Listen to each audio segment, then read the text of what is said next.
Bonjour et bienvenue dans la quotidienne de School TV, l'émission qui vous raconte l'éducation au quotidien. Au sommaire, aujourd'hui, il arrive que des faits divers éclairent la société et résonnent dans le temps. C'est le cas de celui qui est survenu en mai 1909 à Clermont-Ferrand, le suicide d'un jeune lycéen. L'historien et ancien recteur Jean-François Chanet a enquêté sur cette affaire. Il est l'invité du Grand Oral. L'Anti-Sèche de Guillaume Buan. L'Anti-Sèche, vous le savez, c'est la façon dont l'actualité résonne dans les programmes. L'actu, c'est la prolongation au château d'Auvers de cette grande exposition Van Gogh, les programmes ceux d'art plastique, bien évidemment. Et puis, rendez-vous enfin d'émission avec Candice Anzel, sujet de notre conseil de famille hebdomadaire Halloween. N'ayez pas peur, ou plutôt si, ayez un peu peur et apprenez ainsi à la dominer. Candice vous dira tout. La quotidienne de School TV, c'est maintenant, c'est parti. Grand Oral.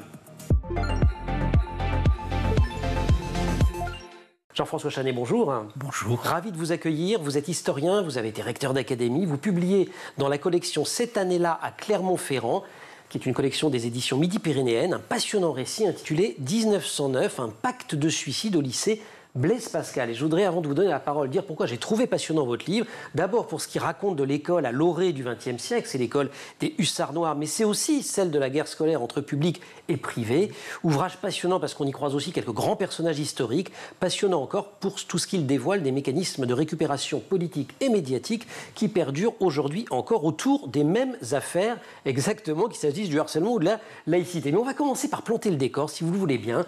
On est le 25 mai 1909, le jeune Armand quitte la maison de son enfance, cette maison d'école où il a grandi, il n'y reviendra jamais. Et oui, cette maison qui est très proche de la gare où il prend son train tous les matins, puisque c'est l'école elle-même où son père, qui est directeur de cette école, a un logement de fonction. Et donc il va prendre son train, il est demi-pensionnaire. Son père aurait souhaité, espérer qu'il fût pensionnaire, qu'il ait une bourse complète. Mais il a eu une demi-bourse, ce qui est déjà pas mal.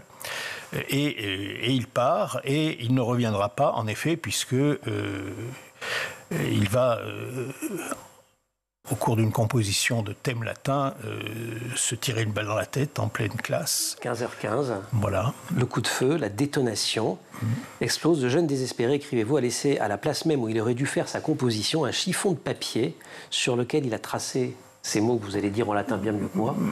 Morituri vos salutat. Moriturus vos salutat. Celui qui va mourir vous salue. Ce qui ne laisse aucun doute sur le côté prémédité de la chose. Tout ça a été prévu. On va dire comment il s'est procuré cette arme dans quelques secondes. Restons quand même sur ce portrait. Vous avez dit qu'il n'était que demi-pensionnaire parce que bon, ce sont ces années d'accès au lycée, notamment des enfants de hussards noirs de la République. C'est les années de la méritocratie républicaine. Armand, c'est ce qu'on appelle à l'époque un foranthème. En tout cas, son père voudrait bien qu'il soit un foranthème. Il n'a pas de mauvais résultats scolaires, en latin comme dans les autres matières, mais il faut bien avoir à l'esprit que le latin, à cette époque, c'est vraiment l'instrument de la promotion ou de la sélection sociale. Les primaires dont fait partie le père Nenni n'ont pas fait de latin. Et donc, ceux que Ferdinand Buisson appelait les exceptions consolantes, qui passaient cette barrière presque infranchissable entre l'école primaire et l'enseignement secondaire, même si Armand Nenni est encore un collégien, il est en troisième, mais il est quand même au lycée, et il fait du latin.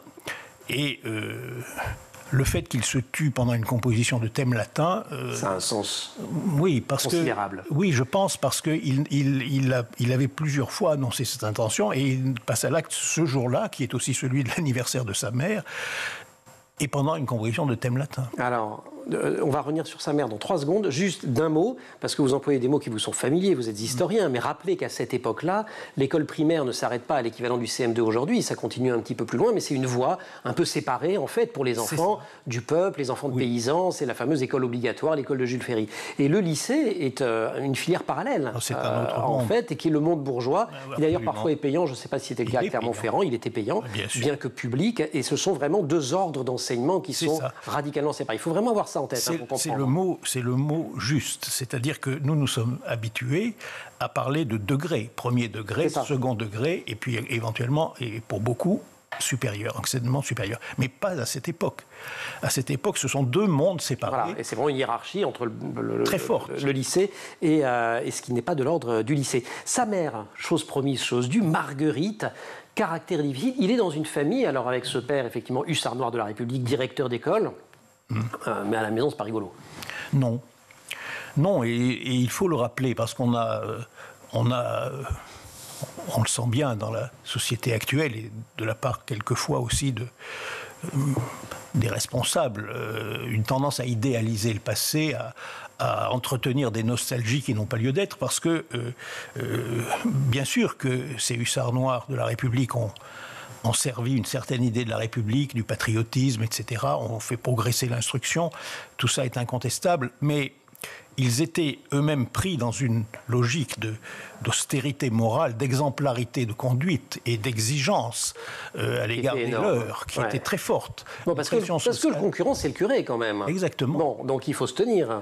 Et quand sinon, les familles, elles ne vous envoient pas les enfants. Mais bien sûr, et quand on consulte le dossier personnel du père aux archives, on voit qu'effectivement, il y a des lettres anonymes de parents catholiques qui même, enfin, répandent des rumeurs tout à fait incroyables. Et notamment sur le caractère de Madame Nenny, les disputes conjugales et le fait qu'elle aurait été un petit peu portée sur l'alcool. Et puis aussi un oncle... C'est une fille de vigneron, alors. Oui, bon, voilà, il faut honorer les traditions familiales. Je voudrais qu'on termine cette première partie d'entretien en parlant des complices. Donc il n'arrive pas avec le pistolet tout seul en salle. Chez lui. Et il y a deux personnes concernées. Il y a un certain Armillon, tombé dans l'oubli, un autre qui n'est pas du tout tombé dans l'oubli, Marcel Déat, le futur collaborationniste. Oui, il est dans cette classe, ils sont du même âge, et son père est un fonctionnaire à Clermont, donc il est scolarisé là, et malheureusement, la seule trace que nous ayons, et le rapport que l'inspecteur d'académie a rédigé le soir même, puisqu'il s'est rendu immédiatement sur place, ça a été l'un des premiers sur place, et c'est un des noms qui ont tout de suite été cités parce qu'il était l'un des proches camarades. Et c'est entre ces deux-là que, il y a un pacte de suicide qui se noue, en fait. Oui, parce qu'ils se sont mis un peu au défi. Enfin, ayant déjà entendu Armand parler plusieurs fois de son intention, non seulement ils ne l'ont pas découragé, mais ils lui ont dit « t'es pas cap ». Voilà. T'es cap, t'es pas cap, je suis cap. Et en disant qu'il le ferait aussi s'il commençait. Et voilà. Et Armillon, à un moment, tape sur la table, Déat donne le pistolet à... Et le pistolet disparaît après. Et voilà. Ce qui est aussi... Possiblement subtilisé par Déat. Et ça, on n'en saura jamais rien parce que, sous l'occupation, chose curieuse, le dossier scolaire et notamment le procès-verbal de ce conseil de discipline a été escamoté. Oui, il n'y a pas de trace dans les archives du lycée. Un mot encore de ces... On dirait aujourd'hui qu'il a été victime de harcèlement quand même, notre ami Armand. En tout cas, l'expression de pacte de suicide et de Barès qui considère qu'il y a eu un entraînement collectif et c'est la chose qui l'inquiète plus encore peut-être que le suicide lui-même. Oui. Geste qui n'est pas totalement unique. Entre 1880 et 1914, écrivez-vous, la presse nationale relate une cinquantaine de suicides de lycéens. Ça fait environ un peu plus d'un par an, quoi. Oui, c'est à Pierre Porcher. On sait que l'on doit ces statistiques parce qu'il a étudié la chose dans sa thèse récente sur les lycées parisiens. Et, chose plus rare, ce suicide va rapidement devenir une affaire d'État. On va en parler dans quelques instants avec Jean-François Chanet qui publie donc 1909 un pacte de suicide au lycée Blaise Pascal à Clermont-Ferrand. On se retrouve, Jean-François, juste après l'Anti-Sèche de Guillaume Buet en direction Auvers-sur-Oise. Guillaume, bonjour. Bonjour Emmanuel. Une exposition qui a du succès, tant de succès qu'elle est prolongée et nous emmenez donc à la découverte de Van Gogh, Les Derniers Voyages au château d'Auvers, à Auvers-sur-Oise. À Auvers-sur-Oise, effectivement, regardez cette image, ça vous donne une idée de à quoi ressemble le château et on va en parler justement avant d'évoquer cette exposition. C'est un site culturel de renom, un monument historique d'ailleurs, un château qui s'engage à promouvoir l'éducation artistique et culturelle à travers une variété d'initiatives, des programmes éducatifs qui sont spécialement conçus pour les écoles, pour le jeune public, pour offrir une immersion unique également dans l'histoire de l'art. Un lieu qui n'a pas non plus été choisi au hasard. Nous en parlions justement. C'est dans cette commune, en fait française, que Vincent Van Gogh s'est éteint le 29 juillet 1890. Vous me disiez aussi qu'il y est d'ailleurs enterré une nouvelle fois. Depuis le 7 octobre 2023, donc ça remonte, le château célèbre les 170 ans de la naissance du peintre et face à son succès, le département du Val d'Oise a donc souhaité la prolongation d'une année supplémentaire supplémentaire de cette exposition. Comment elle se présente alors, cette expo? Eh bien, je vous propose d'écouter Wouter van der Veer. Il est commissaire d'exposition. C'est un spécialiste en fait de Van Gogh depuis 1999. Il a écrit et publié 8 ouvrages sur sa vie, sur son œuvre, avant de se spécialiser en fait sur le séjour de l'artiste à Auvers-sur-Oise, 70 jours pendant lesquels justement Van Gogh a peint plus de 74 tableaux, réalisé plus de 30 dessins. Que retrouve-t-on? Écoutez. Nous présentons une quarantaine d'œuvres originales d'artistes ayant travaillé au même endroit et à la même époque que Van Gogh. Puis une vingtaine d'œuvres originales l'ayant directement inspiré de Rousseau, Corot, Daubigny, de grands noms et de très belles œuvres jamais réunies dans ce contexte.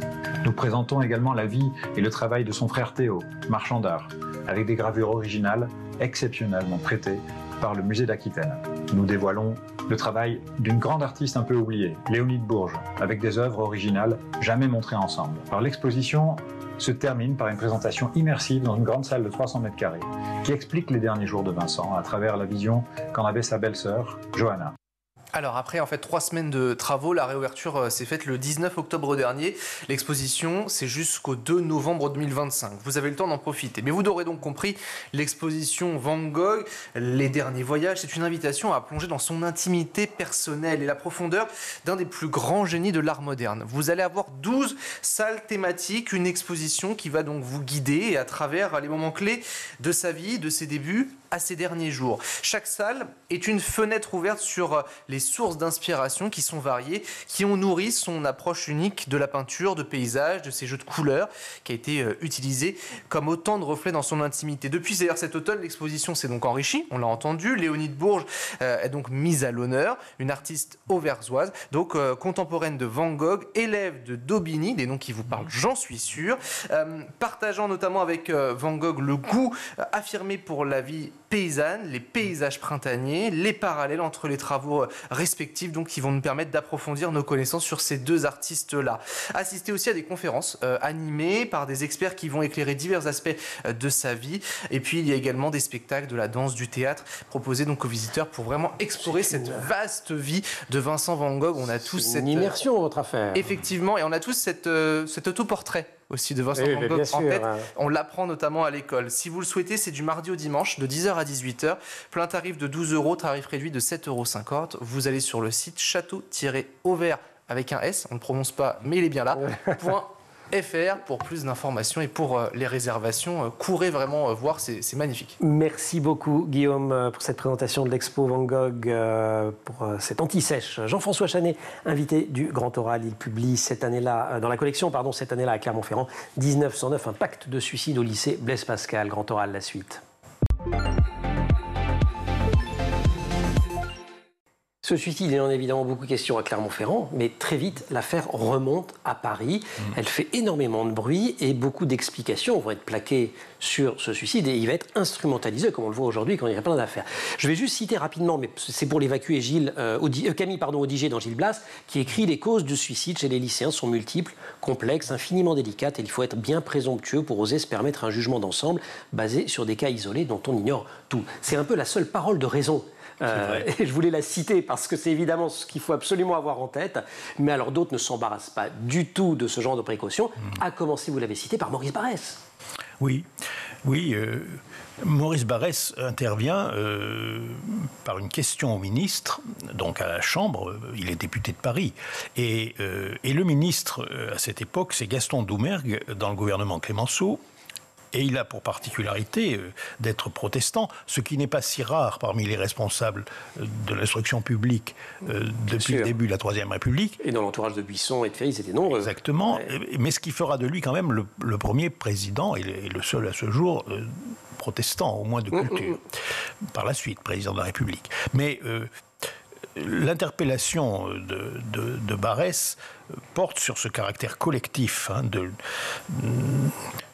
phénomène de groupe, d'entraînement, mais aussi est une critique de l'enseignement donné dans les lycées. Et là, il poursuit, il développe un thème qu'il avait déjà abordé et traité de façon romanesque, mais très autobiographique, dans son roman Les Déracinés, un peu plus de 10 ans auparavant, et en particulier, il vise l'enseignement de la philosophie.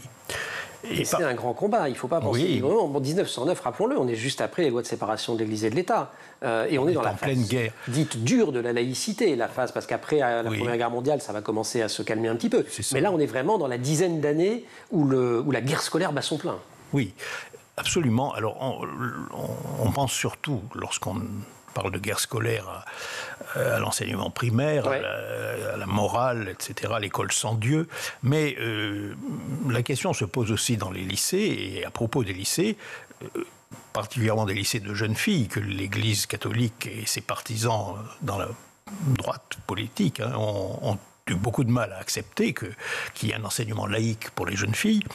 Et depuis donc les années 1880, avec certains pics, et là on est vraiment à un moment de forte tension, il faut voir aussi qu'on est dans les suites de la séparation des Églises et de l'État, peu d'années après, et encore un peu de l'affaire Dreyfus, qui n'a été vraiment tranchée qu'en 1906.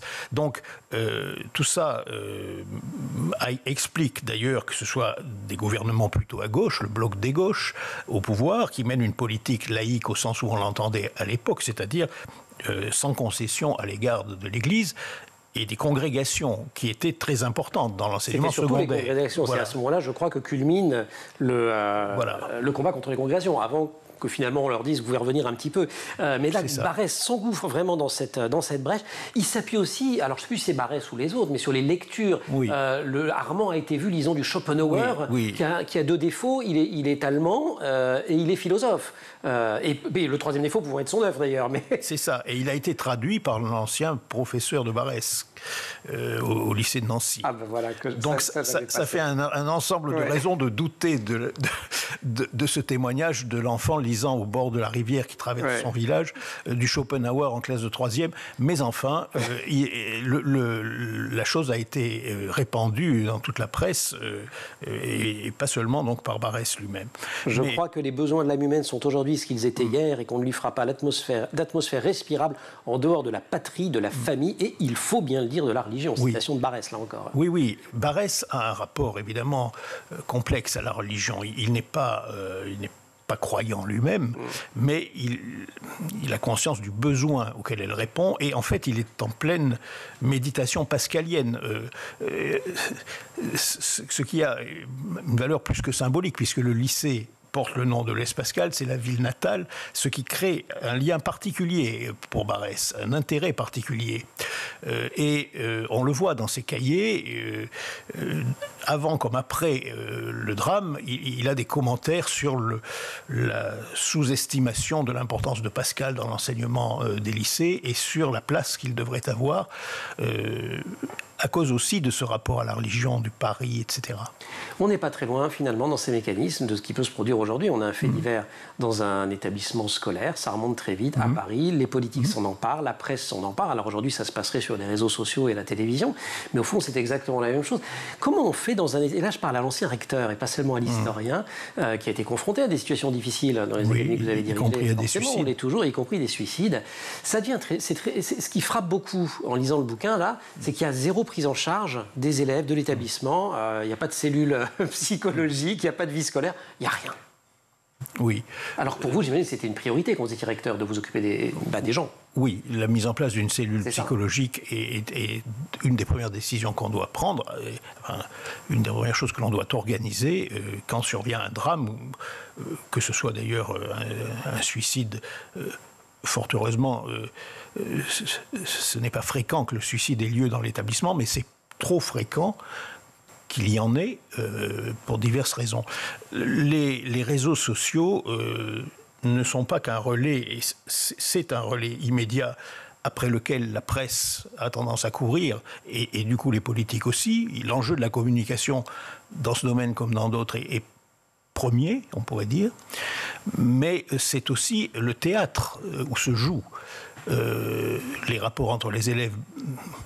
Et donc, l'effet qu'il a, le harcèlement est très souvent un cyberharcèlement, on le sait bien. Et donc, ce qui explique la difficulté de lutter contre pour les parents, pour les enseignants, pour le monde éducatif en général. Mais Ce que j'en retiens effectivement dans les fonctions qui ont été les miennes, c'est à quel point effectivement les responsables politiques, les élus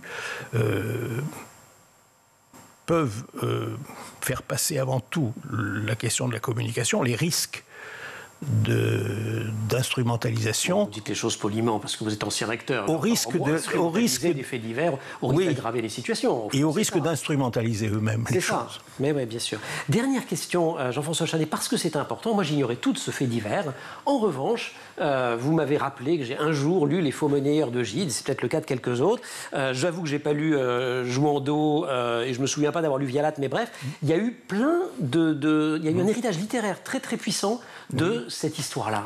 Et oui, et qui s'inscrivait déjà dans une thématique représentée par d'autres, y compris dans d'autres pays, et dans la littérature de langue allemande en particulier. Peut-être le livre le plus classique, c'est Les désarrois de l'Efterless de Musil, qui est de la même époque, qui est, je crois, de 1906. Mais effectivement, le Gide s'est très directement inspiré de ce drame. Donc c'est quand même un drame qui a considérablement marqué l'histoire. Vous avez découvert quelque chose après parution du texte, d'assez également sur ses répercussions. C'est un petit peu l'anecdote en plus du bouquin. Oui, il semble qu'un des élèves de la classe, un de ces élèves dont on ne s'est nullement préoccupé à l'époque, de savoir comment ils avaient pu vivre, supporter dans la durée ce à quoi ils avaient assisté, eh bien il semble que l'un d'eux soit devenu prêtre parce que sa vocation serait née du choc, du traumatisme que lui a causé ce drame. Voilà. Bon, comme quoi Barès avait tort. C'est le genre de drame qui, au sein de l'école républicaine, peuvent permettre à des vocations de naître. Tout le monde est réconcilié. Pardon pour cette chute un petit peu ironique. Je sais, vous m'en laisserez la responsabilité.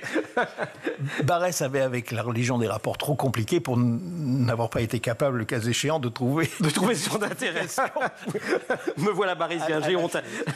Jean-François Chanet, merci beaucoup. Nous sommes tous un peu barésiens parfois. Bon, il avait une influence considérable, y compris sur des personnes qui n'étaient pas il y avait une fascination de Barès sur toute la jeunesse de l'époque. Il ne faut pas l'oublier. Jean-François Chanet, 1909, un pacte de suicide au lycée Blaise Pascal. C'est aux éditions Midi-Pyrénéennes dans la collection cette année-là à Clermont-Ferrand. Merci beaucoup Jean-François Chanet de nous avoir rapporté cette histoire pleine d'enseignements. Vous restez, si vous le voulez bien, avec nous. C'est jour de conseil de famille. Candice Sanzel va nous parler d'un tout autre sujet, Halloween.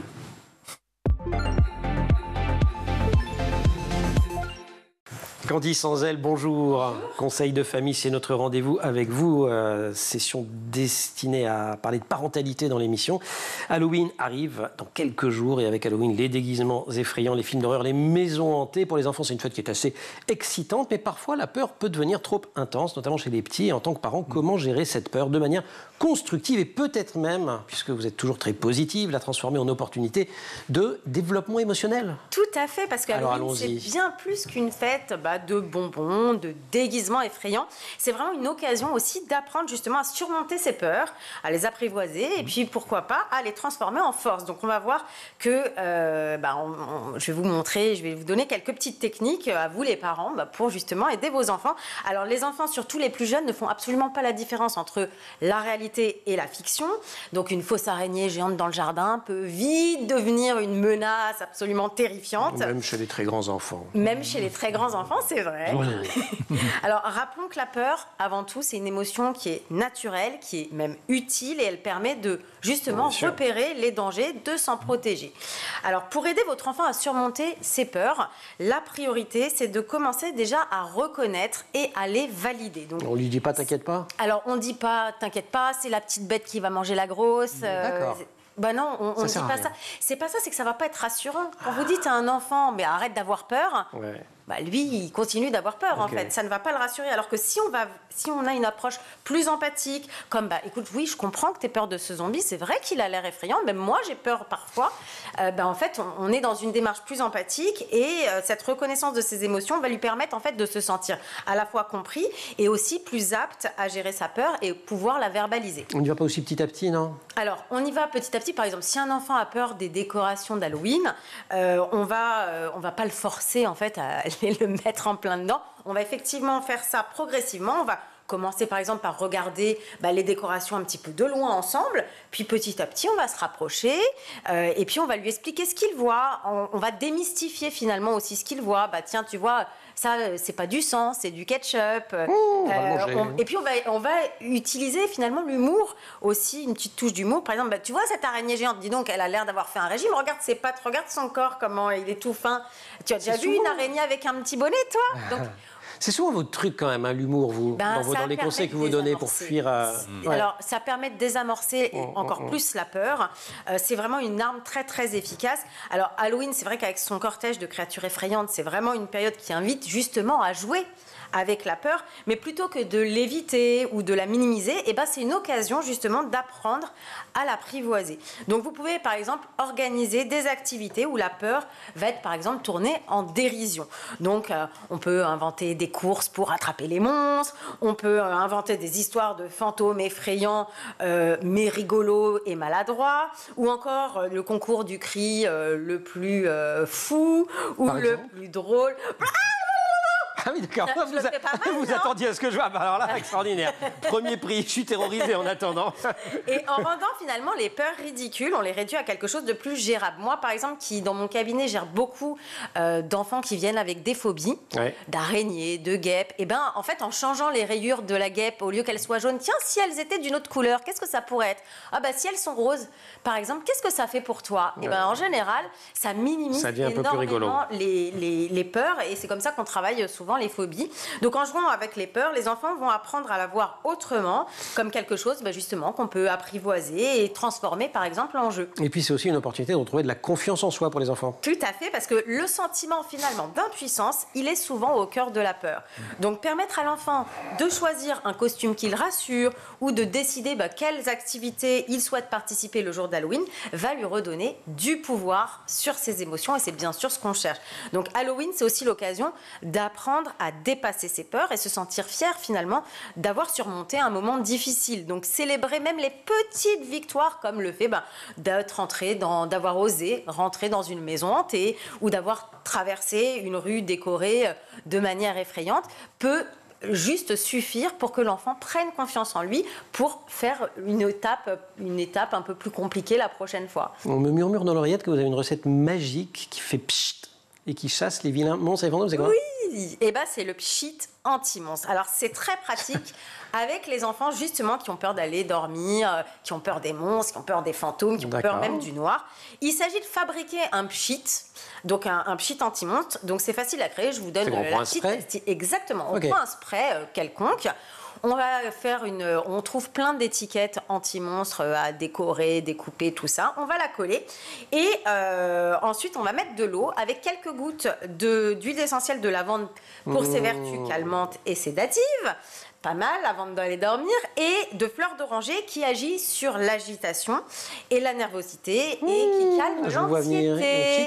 Et après, on va aller pulvériser la potion magique qui est un peu sous le lit, derrière les placards. Sous le lit, c'est important parce que c'est là les fantômes. Exactement, donc on va faire avec l'enfant, on va lui dire viens, on va vite pulvériser tout ça pour être bien sûr qu'ils ne viennent pas.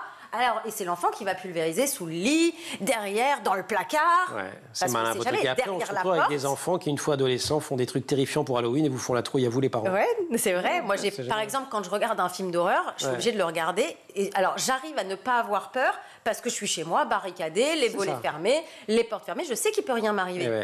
Êtes-vous vraiment sûr de cela? Je peux vous dire que quand on regarde ça à la maison, je suis comme ça. J'ai bien compris. Mais l'avantage, quand on regarde justement des films d'horreur, on arrive à avoir peur, on accepte la peur parce qu'on se sent quelque part en sécurité. Bon, allez, tous les bons conseils Halloween de Candy sans elle. Merci beaucoup. Et le pchit pour dormir, ça peut servir à tous les âges. Jean-François Chanet, merci de nous avoir accompagnés dans cette émission. Lisez 1909, Impact de suicide au lycée Blaise Pascal. Ça raconte au fond l'actualité. On est sur des grands invariants, à la fois des débats sur l'éducation, des modalités de fonctionnement, avec quand même quelques petits changements. Et puis on croise l'histoire. C'est pas mal aussi de faire de l'histoire de cette manière-là. Merci aussi à toute l'équipe de l'émission, Laure Audemont au maquillage, Marine Plantec et Dylan Coller à la préparation de cette émission, qui sont en régie aujourd'hui, avec Sully Vanier au son et Mani Pézèche à la réalisation. Vous restez sur School TV, vous mettez un peu de pchit sur le lit pour Halloween et vous nous retrouvez nous en permanence sur les réseaux sociaux.